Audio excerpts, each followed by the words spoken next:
important. Amen. Alors, ce matin, on va apprendre à être libre.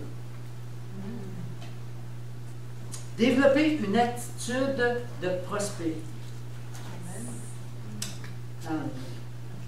Seigneur, je te remets tout ce temps que nous allons passer ensemble en regardant ta parole.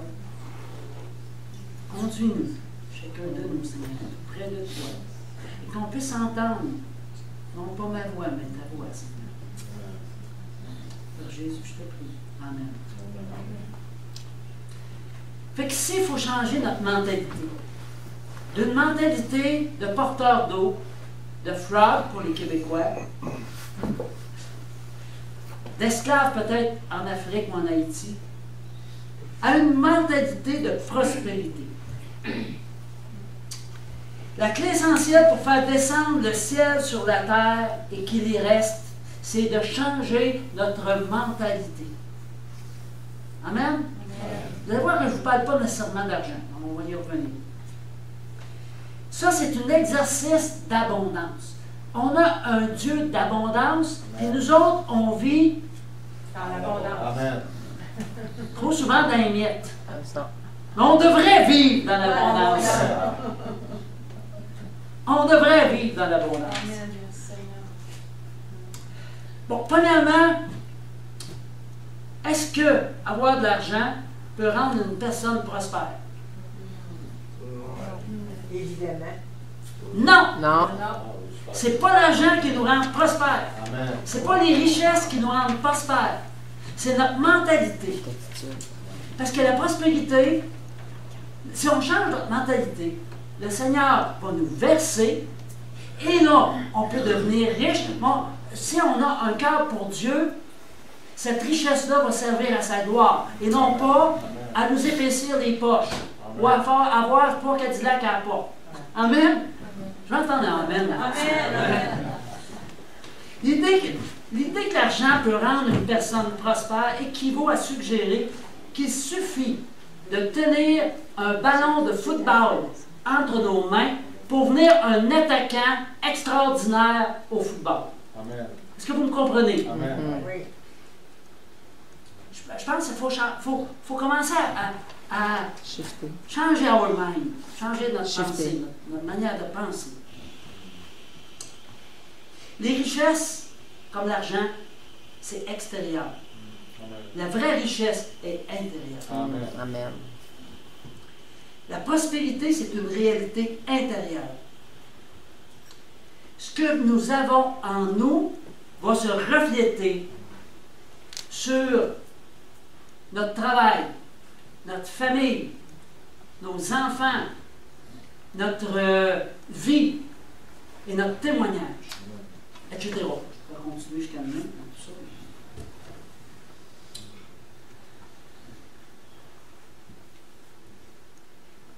Dieu nous donne la prospérité. C'est vraiment une réalité intérieure. Quand les gens nous regardent, ils devraient voir quelqu'un comme Jésus. Est-ce que Jésus a manqué de quelque chose le temps qu'il était sur terre? Non. Il donnait sans cesse. Est-ce que Jésus ne donnait pas sans cesse? Oui. Il a donné à tous ceux qu'il rencontrait.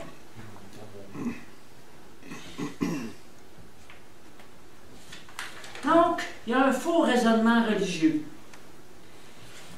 qui dit que l'argent est la racine de tous les maux. Le chrétien doit être pauvre, faible, inculte et insignifiant. Pas vrai, là. Croyez-moi pas, le matin. C'est pas vrai. C'est comme si on encourageait nos enfants à être dépendants de l'aide sociale. Ça n'a pas d'allure. Est-ce que vous me suivez maintenant? C'est important de briser là, ce mauvais raisonnement-là qu'on a eu. Faites attention maintenant, je ne suis pas en train d'annoncer un évangile de prospérité américaine où ce que des prédicateurs doivent se promener en avion. C'est pas ça que je veux dire. Comprenez-vous, là? C'est une question d'une prospérité intérieure. Un changement intérieur qui fait en sorte qu'on est prête. Non pas à regarder notre nombril, mais à déverser sur les autres autour de nous. Amen? Cherchons à vivre dans la puissance et le réconfort du Saint-Esprit. Amen. Le problème, c'est pas l'argent, c'est l'amour de l'argent. C'est quoi que je fais avec cet argent-là? Je la pile ou ben non, je la redonne? Vous me suivez? Trop longtemps, l'Église a été une cage religieuse. Vous pouvez dire aïe aïe. Aïe, aïe.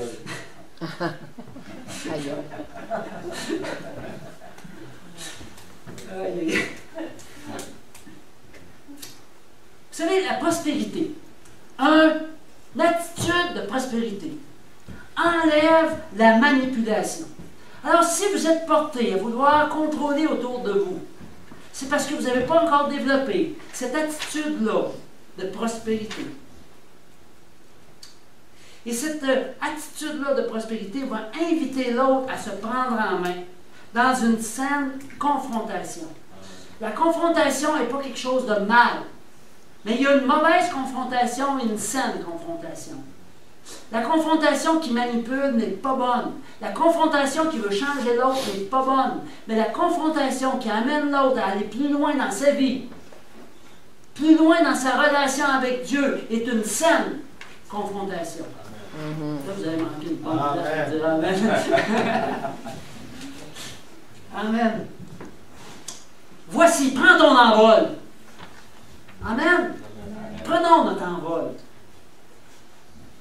Pour mieux comprendre tout ça, on va aller dans Genèse 12, 1 à 3. Je vous invite à toujours emmener votre parole. Amen. Pour pouvoir lire, aller vérifier si ce que le prédicateur annonce est bien vrai. Hein? Alors, emmenez votre parole et en même temps, dans votre Bible, glissez donc un petit carnet de notes.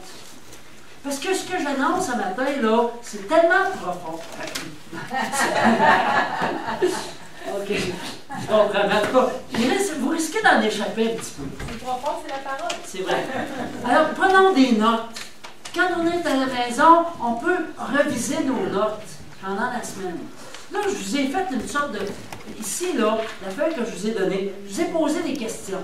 Et toutes ces questions-là sont des questions à réponse. À répondre, plutôt. Fait que laissez de ne pas traîner, là, à gauche et à droite. Mais prenez le temps, cet après-midi ou à soir, ou pendant la semaine, de répondre à ces questions-là, sincèrement. Ça va vous emmener plus loin, je vous le dis. Amen. Amen. Alors, c'est des petites questions qui vont vous emmener plus loin.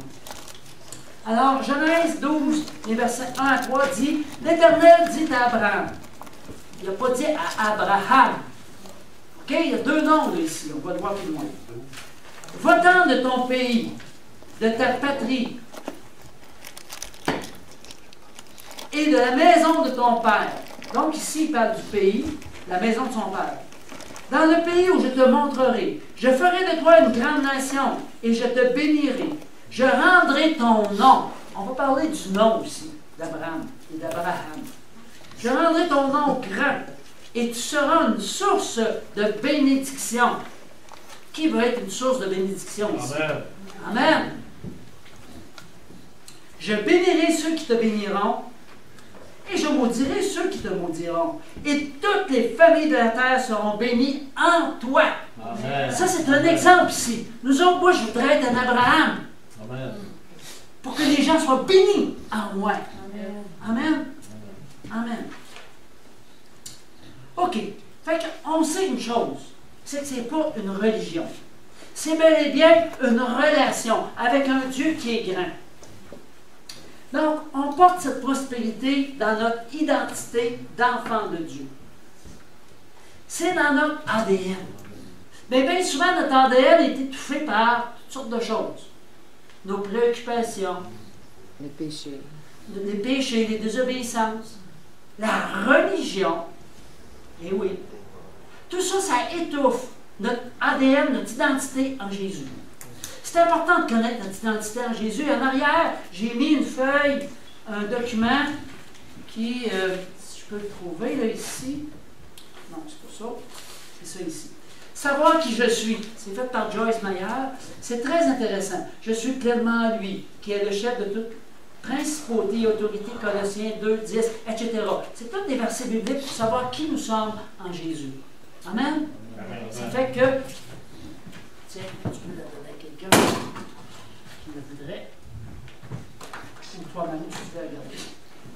Amen.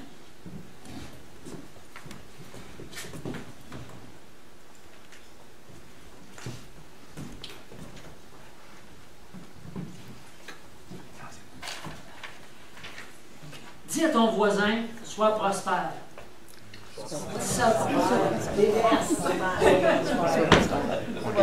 On l'est déjà.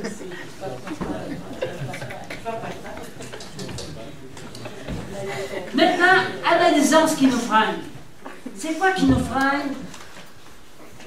Pourquoi est-ce qu'on est moins prospère que ce qu'on devrait l'être? Comme Abraham, Dieu va transformer notre vie pour nous amener de là où nous sommes à une vie où on ne peut même pas imaginer. Amen. Amen. Amen. Fait que suivons ça maintenant. On va regarder 4 aspects. Oups. Des clés vertes. 4 aspects clés. Pas clés verts, là. Oh. Clés vers une nouvelle liberté. Ce matin, c'est un peu bizarre parce que j'ai fermé mon ordinateur là-bas. Je ne me suis pas rendu compte que je n'avais pas enregistré toute la prédication. Ça fait qu'en arrivant ici, je suis venu pour essayer de la trouver, puis je ne la trouvais pas. Tout était effacé. Alors là, j'ai dû me rappeler et aller chercher les diapositives en vitesse. Fait que des fois, j'écrivais vite. En pas tout à fait une heure, là, en pas quart d'heure, j'ai refait un petit peu la prédication. Mais je me base beaucoup sur les diapos. Hein? Ça fait que j'aime ça avoir mon aspect visuel. On te pardonne. Ah, merci. Oui, amen, c'est ça.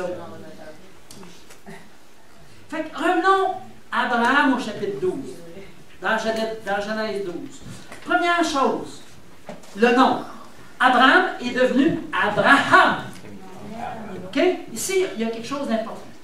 Abraham veut dire père d'une multitude, de nombreuses nations. Ça, on le savait, la plupart d'entre nous. Mais ce qu'on ne sait pas, c'est qu'Abraham veut dire père élevé. Saviez-vous ça? Abraham, le petit Abraham. Le petit Abraham. Bram. Père élevé. C'est pas un gars ordinaire. OK, le petit Abraham, là, il n'était pas un gars ordinaire. Il désirait avoir une place plus élevée, plus de responsabilité qu'un père moyen. Déjà là, il avait soif d'avoir un impact dans son village, dans sa nation. Amen. Dieu nous appelle à un niveau de responsabilité plus élevé. Yes. Amen. Est-ce que ça vous parle ce matin? Amen. Amen. On a à porter le réveil. Amen. Amen. Combien de personnes souffrent autour de nous, au travail, nos voisins, nos familles? Et si vous allez cogner à des portes, parce que ça m'arrive de le faire, vous allez voir comment les gens souffrent et n'ont pas d'espérance. Ils ont mis leur espérance en politique. Ont-tu été déçus un peu? Hein? Ils ont mis leur espérance dans la religion. Ils ont-tu été déçus un peu? Ils ne savent plus où se tourner. Il y en a qui mettent leur espérance dans l'ésotérisme, d'autres dans l'humanisme, dans d'autres personnes. Mais tout ça, il n'y a rien qui peut nous satisfaire. Chacun de nous, on a un vide à l'intérieur de nous qui a exactement la forme de Dieu. Il n'y a que Dieu qui peut nous remplir ce vide. Alors, soyons disponibles et disposés pour Dieu. Amen. Amen. Quel est ton nom ce matin? Abraham. Abraham. Hein? Eric Ham. Abraham. Jean-Yves Ham. Rita Ham.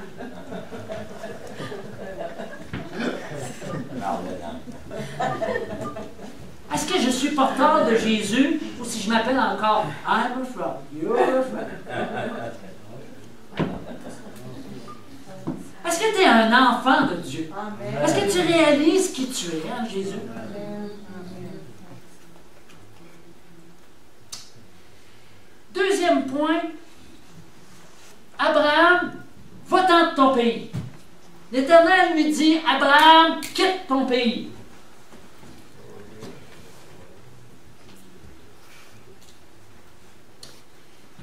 Ça veut dire qu'on doit changer notre attitude. OK? D'une attitude, je dirais, villageoise, à une attitude de prospérité.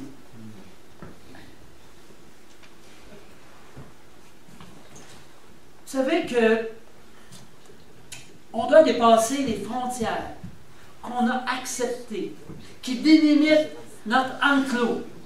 Qui c'est qui sert comme dans un enclos? Hein? Dans ta sécurité, dans ta zone de confort et d'influence. Bien souvent, on est dans notre petit enclos. On est heureux d'être dans notre enclos. Je me souviens qu'à un moment donné, on avait des animaux à la ferme, puis des fois, ça prenait un rien pour les arrêter. Puis d'autres, comme notre ami Café, surtout quand il mangeait, c'était notre cheval, le cheval de trait, quand il mangeait beaucoup d'avoine, là, je peux vous garantir que lui, il défonçait les portes. Soyons des défonceurs de portes. Amen. Amen. Amen. Amen. Apprendre à dépendre de Jésus seul pour puiser les richesses du ciel. Savez-vous que trop souvent, là, à place de nous confier en Dieu, on développe des plans B. On dit, c'est correct, Seigneur, je te laisse le plan A. Mais attends un peu, au cause que ça ne marcherait pas, je vais essayer là. On se reconnaît dessus. Plan B, plan B. Au cause que Jésus ne sera pas au rendez-vous. Vous croyez que Jésus ne sera pas au rendez-vous? Non. Hein? Tu l'as dit. Impossible. Amen. Le plan B, il éteint notre soif et obstrue les cieux. Le plan B, il obstrue les cieux. Parce que notre foi n'est plus la foi en Dieu, mais la foi au plan B. Au cas que le plan A ne marcherait pas. Est-ce que vous me suivez maintenant? Amen. Utilises-tu tes ressources pour ton confort personnel ou les mets-tu à la disposition des priorités célestes? Oups. Une attitude de prospérité, c'est un schéma de pensée qui nous prépare à entrer dans le fleuve qui coule du ciel sur la terre. Qui c'est qui veut être dans ce Amen. flot qui vient du ciel vers la terre? Amen. Amen. Amen. Ben, plaçons-nous en dessous. Couvrons notre bouche. Amen. Trop souvent, on est à côté de la bénédiction de Dieu. Elle coule, elle. Elle coule, elle coule, elle coule, elle coule, elle coule. Puis nous autres, on se demande, pourquoi non, Seigneur, je ne reçois pas? Ben, torse-toi un petit peu. Là. Change quelque chose à faire dans ta vie. Amen. Fais un petit peu plus confiance à Dieu. Amen. J'avais perdu mon micro. Hein. Amen. L'autre diapo est très important. Très, très important. Cherchez d'abord le royaume de Dieu et sa justice. Où est le royaume de Dieu? Là où est le Christ. Amen. Ça dit cherchez d'abord le royaume de Dieu et sa justice, et toute chose vous sera donnée en Plus. En plus. Dieu n'a pas dit, fais-toi une liste de priorités. Là. Dieu en premier, la famille en deuxième, le travail en troisième, puis en quatrième, ben, l'Église. Bien souvent, nous autres, on enseigne ça. J'ai déjà enseigné ça. Je suis mal à l'aise ce matin, parce que j'ai déjà enseigné ça. En fait, le Seigneur ne dit pas, fais-toi une liste. Il dit, cherche le royaume de Dieu. Puis si tu cherches le royaume de Dieu, Dieu va te montrer c'est quoi ses priorités à lui. Amen. C'est pas mauvais de mettre Dieu en premier, c'est pas ça que je suis en train de dire. Là. Comprenez-vous? Mais il doit être le seul en premier. Ça doit être lui, seulement. La liste n'est pas longue. Dieu, point. Amen. Amen. Amen. Un élément.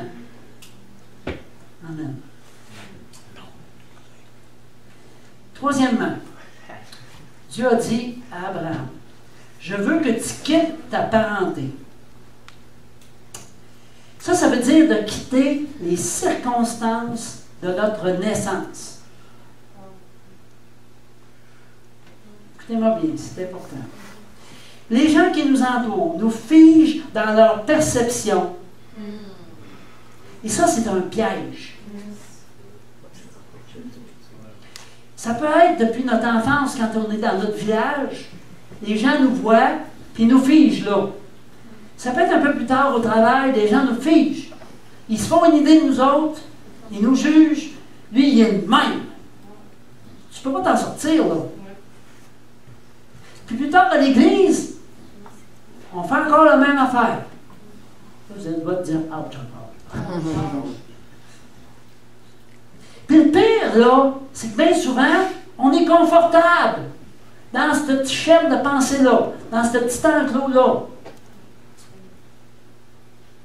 Un petit divan bien moelleux. Dieu seul comprend notre véritable identité et notre appel. C'est lui. C'est pas moi qui va vous dire quoi faire. Si je vous le dis, rappelez-moi que je vous ai déjà dit ça. Amen. C'est Dieu qui doit nous montrer, qui doit nous guider. Le Seigneur nous invite à dépasser ces limitations. Ces petites barrières-là que l'ennemi a mis à travers toute notre vie jusqu'à maintenant. Quitte le territoire et l'identité qu'on t'a donné, les personnes de ton entourage. Quitte. Quitte. Dieu est tellement plus grand. On regarde à l'horizontale alors qu'on devrait regarder au vertical. Amen. Amen. Tu es une nouvelle créature. Les choses anciennes sont Passé. voici toutes choses sont devenues Nouvelle. Amen. Fait comme Abraham, le Seigneur te dit, dépasse tes limites. Physique, géographique et les frontières que l'ennemi a façonnées depuis ton enfance. Fait que là, on a vu que premièrement, l'Éternel nous invite à changer de nom. Deuxièmement, à quitter notre pays, parce qu'on était emprisonné dans un territoire donné. Et maintenant, il dit de quitter notre parenté, de changer notre réputation. Croyons pas à la réputation que les gens voudraient nous faire croire qu'on est. Mais croyons à ce que l'Éternel, lui, Amen. dit de nous. Maintenant, notre responsabilité, c'est de nous approcher de lui. Amen. D'être si proche de lui qu'on est transformé. Là, les gens disent « Wow! T'es plus la même, t'es plus le même. » Amen. Quatrièmement, il dit à Abraham, je veux que tu quittes la maison de ton père. Écoutez, je vais vous dire, moi j'ai pris cet enseignement-là dans ce livre-là ici. Okay? On va en avoir bientôt à vendre. Qui s'appelle La pratique de l'honneur. On a aussi, comment on l'appelle l'autre, c'est La culture de l'honneur. Le petit bleu, c'est deux livres qui sont complémentaires. Ça a été écrit par un des ministères qui est à Bethel Church, en Californie. Et moi, quand j'ai lu ces livres-là, j'ai dit « Wow! Ce que je cherche depuis toujours, mais que je ne savais pas comment faire. » Alors, ce sont des livres à lire. Je n'ai rien inventé ce matin. Je n'ai pas pris tel quel, je pense que Dieu aussi nous inspire, mais c'est vraiment des livres là, très intéressants. Donc, quatrièmement, je veux que tu quittes la maison de ton père. Ça, c'est le lieu où nous recevons l'identité de notre père. Il y a des bons pères, puis il y en a qui ont été moins bons. C'est là où on a reçu la protection du père et son statut socio-économique. Notre enfance, notre vécu, nous a amenés à voir le monde sous un angle particulier. Ce qui est précieux, possible, et à évaluer les circonstances.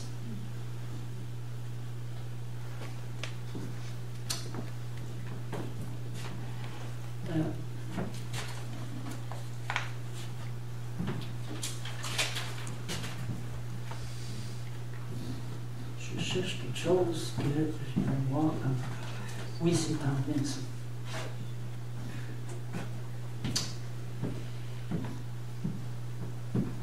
Mon père disait souvent, on est né pour un petit pain. Et puis, moi, j'ai grandi avec cette idée-là que je ne pourrais jamais être prospère. Puis, à un moment donné, Rita, tu irais-tu chercher le livre, le petit livre là? À un moment donné, en lisant des livres de Jeff, que Rita va aller vous montrer, j'ai découvert que la parole de Dieu me disait le contraire. Me disait que je suis riche en Christ. Et pendant plusieurs mois, à tous les matins quand je me réveillais, je vais vous dire qu'est-ce que je lisais. Qu'est-ce que c'est ce petit livre-là? J'ai trouvé.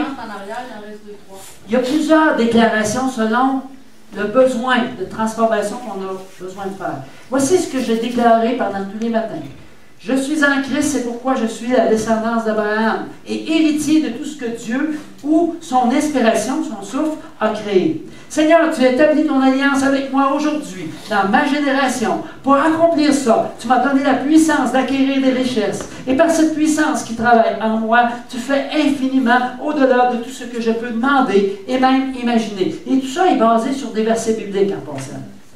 Je suis de la foi, c'est pourquoi je suis béni. La bénédiction d'Abraham qui a cru. Et cette bénédiction, la bénédiction de Dieu m'enrichit et n'ajoute aucune peine à ma vie. Je connais la grâce de mon Seigneur Jésus-Christ qui s'est fait pauvre pour moi, lui qui était riche, afin que par sa pauvreté, je sois enrichi. C'est pourquoi je dis sans cesse, loué soit l'Éternel qui prend plaisir en ma prospérité. Je déclare que l'argent revient au corps de Christ et que l'argent me revient. Je suis prospère. Tout ce que je fais, tout ce que ma main touche, réussit. Amen. Amen. Évidemment, ce n'est pas une sorte de prière qu'on fait sans réfléchir. Il faut que ça vienne du cœur. Et je l'ai, à tous les matins, pendant plusieurs mois, j'ai médité là-dessus. Et c'est suite à ça que j'ai vu mon entreprise qui a fait une croissance extraordinaire. Pourquoi? Confession. Parce que j'ai changé my mind. Mon attitude, ma compréhension a changé. Il a fallu que je me le répète à plusieurs reprises pour que ça change. J'avais beau essayer de me convaincre, ça ne marchait pas. Puis là, le Seigneur m'a dit, dans ce temps de prière, il faut qu'il vous parle. Je ne suis pas en train de vous dire, je ne suis pas en train de vous donner une recette. Dieu va vous donner quoi faire, vous, individuellement.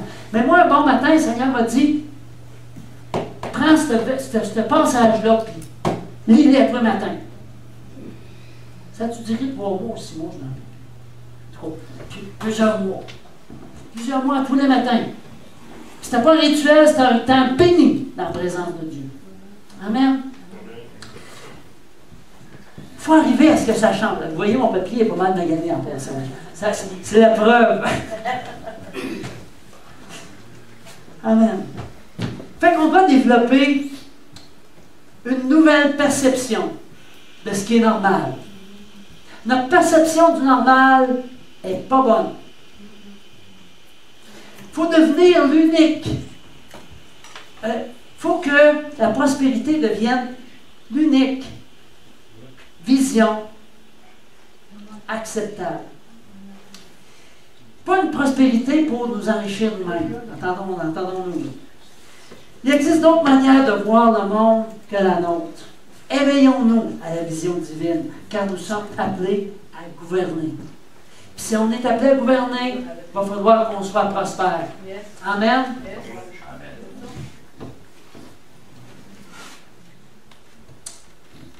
Fait que là, maintenant, on doit s'entourer de personnes qui voient le monde comme nous. Mais il faut encore, je dirais, premièrement, il faut changer notre mind. Et peut-être s'éloigner des gens qui nous voyaient d'une certaine manière. Parce qu'on va parler de religion. Dieu veut nous emmener plus loin. Le Seigneur veut qu'on sorte du jugement, de tout ce qui est différent de nous. Un des problèmes, là, c'est qu'on parle de nous, puis on se met à dire, ah ben lui, ah ben elle, ah ben lui, ah ben elle, ah ben lui, ah ben elle. Puis là, là, tu passes plus dans la porte.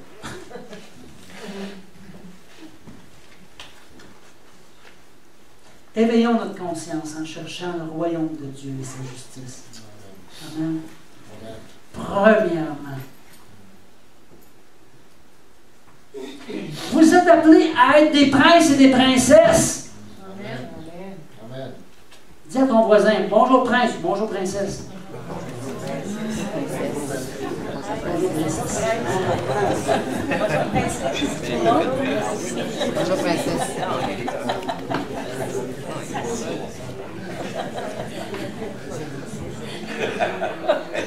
Vous êtes un peuple royal. Vous détenez une richesse qui dépasse votre imagination la plus folle. Nous devons réaliser notre nouvelle identité, développer une mentalité de prospérité et accepter notre rôle et responsabilité dans l'appel que Dieu dépose dans nos vies. Vous savez, le Seigneur met des responsabilités en nous. Il a confiance en nous. Puis nous autres, bien souvent, on se sauve à la grande course.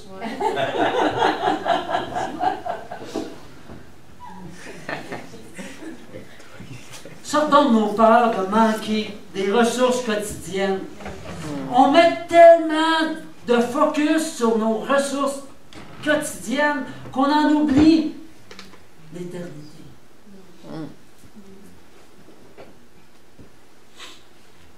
On est des fois comme des gagnants du million, mais qui vivent comme des mendiants. Aïe aïe! On a deux dire aïe aïe. On continue à survivre plutôt que de vivre pour la gloire de Dieu. Vous savez, le Seigneur veut qu'on regarde à lui.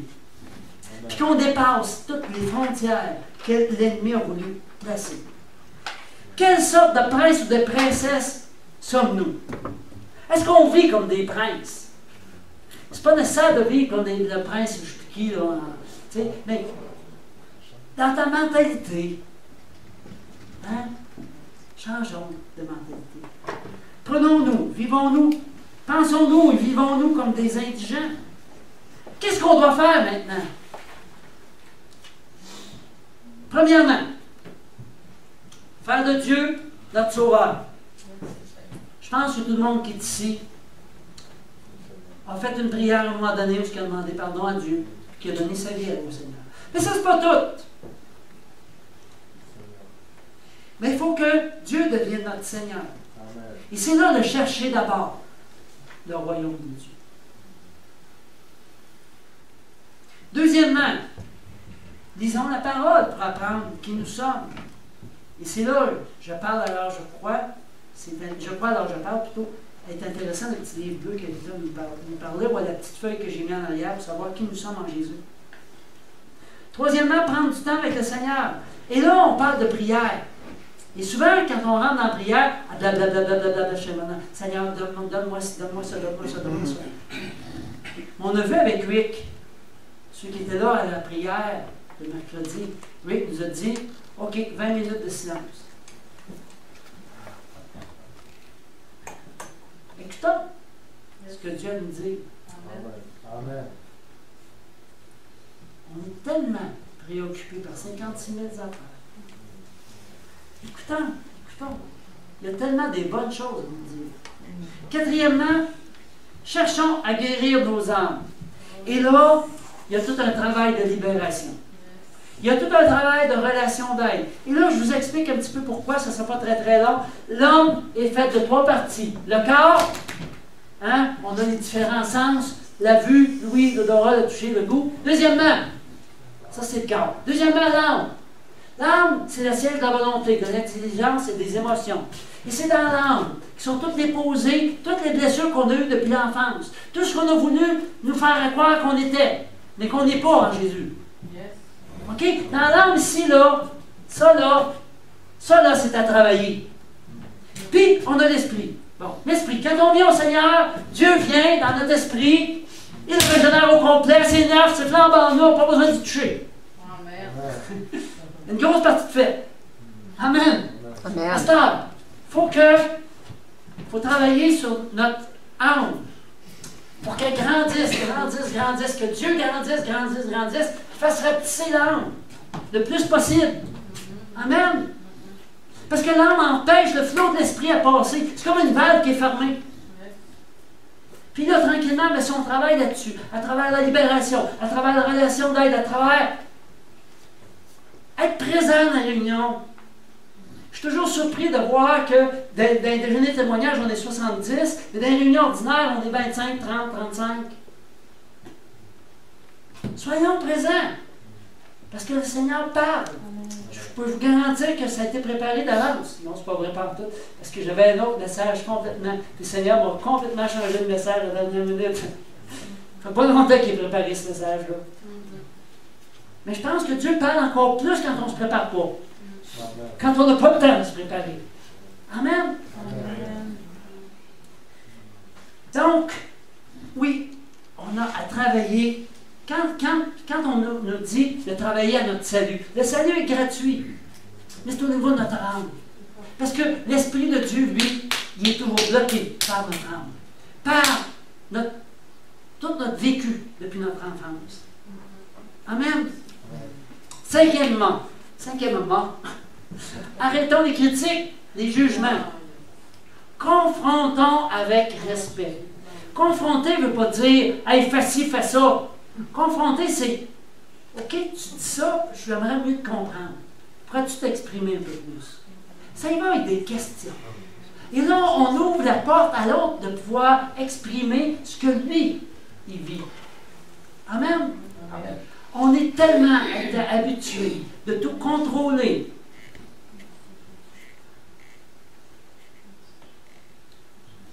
J'aime beaucoup ma maman, mais chez nous, elle contrôlait.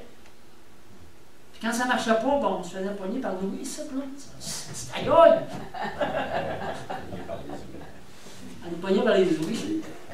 Tu connais ça, toi aussi, hein? OK, tu fais ça pogner par les Louis, toi aussi, hein? OK, je peux te dire. J'ai tombé ces talents. Sixièmement, vivons dans l'unité en tenant compte que nous sommes interdépendants. Ça, là, c'est tellement important. Quand je ne suis pas là dimanche, là, ça peut peut-être déranger du monde. Tu sais, un matin, j'aurais décidé de ne pas être là, ça vous aurait tout dérangé. Oui.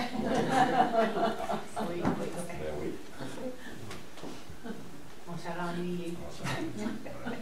Et c'est la même chose pour chacun de nous autres. On est bénis de se voir, on est bénis d'apprendre ensemble, on est bénis de grandir ensemble. Puis après ça, quand on va partir en mission ensemble, on va être encore plus unis. Amen. On est interdépendants. Quand quelqu'un débarque, pour une raison ou pour une autre, il peut avoir des bonnes raisons de débarquer, mais il vient rentrer dans les autres sans s'en rendre compte. Alors, c'est important que nous formions un nous, unis, marchant de même pas. Amen. Allant de gloire en gloire, en gloire, en gloire, en gloire. Amen. Amen. Pour le royaume de Dieu. Amen. Amen. Aussi, septièmement, mettre en pratique les principes bibliques.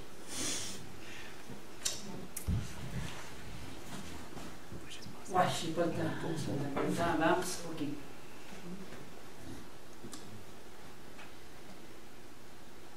Vous savez,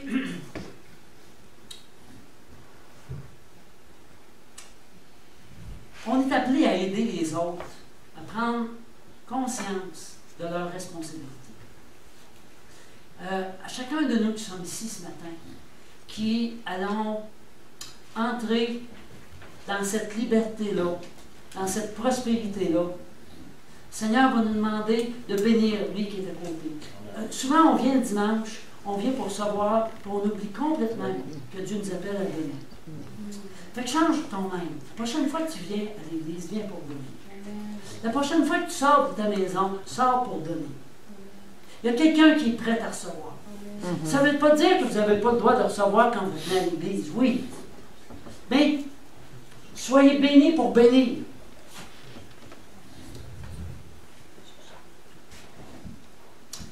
Jean 10, Rita, juste la deuxième partie. Tu peux trouver ça? Soyons des bons soldats de Jésus. Qui c'est qui l'a, Jean 10?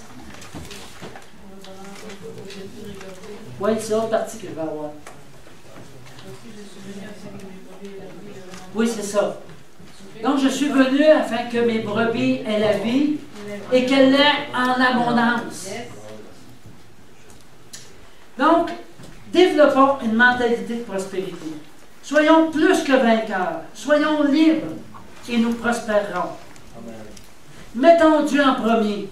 Arrêtons de nous laisser limiter par tout ce que les gens ont pu dire autour de nous. Tout ce que les gens ont pu faire depuis notre tendre enfance. Apprenons à administrer les ressources du ciel. Les ressources du ciel ne sont pas manquantes. Amen. Amen. Alléluia, Jésus. Merci, Seigneur. Merci, Jésus. Amen. Il est déjà un peu tard. Alors, ceux qui doivent quitter, je vous invite à quitter. Et ceux-là qui voudraient ce matin se lever devant Dieu, puis lui dire, Seigneur, je te remets tout encore ce matin. Puis, Seigneur, je désire entrer dans ce chemin de libération, où est-ce que mon âme va prendre de moins en moins de place, puis ton esprit de plus en plus de place. Alors, avançons-nous ce matin devant notre Dieu. Puis on va prier ensemble pour qu'on puisse recevoir de plus en plus de cette puissance-là. Amen. Amen. Alléluia. Alors, avançons-nous devant Dieu. Alléluia.